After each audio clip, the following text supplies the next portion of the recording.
प्रेमविवाह करण्यासाठी आपल्या मुलीला मदत केलेल्याच्या रागातून एका पित्याने दुचाकीवरून जाणाऱ्या मावस भाऊ आणि त्याच्या मुलाला जीप खाली चिरडलं। या घटनेत एकाचा जागीच मृत्यू झाला असून एक जण गंभीर जखमी झालाय। थरकाप उडवणारी ही घटना छत्रपती संभाजीनगर शहरातील वाळूंज परिसरात गुरुवारी दुपारच्या सुमारास घडली। या घटनेमुळे परिसरात एकच खळबळ उडाली आहे। या घटनेनंतर आरोपी फरार झाला असून पोलीस त्याचा शोध घेत आहे।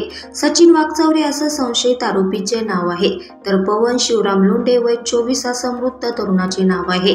या घटनेत पवनचे वडील शिवराम लोंढे गंभीर जखमी झाले असून त्यांच्यावर रुग्णालयात उपचार सुरू आहे।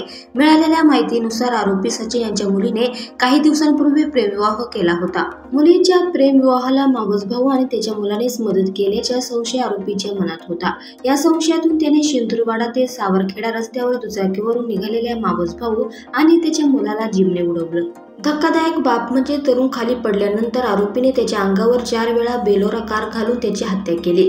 हत्येनंतर आरोपी फरार झाला असून पोलीस त्याचा शोध घेत आहे। या घटनेने परिसरात मोठी खळबळ उडाली आहे।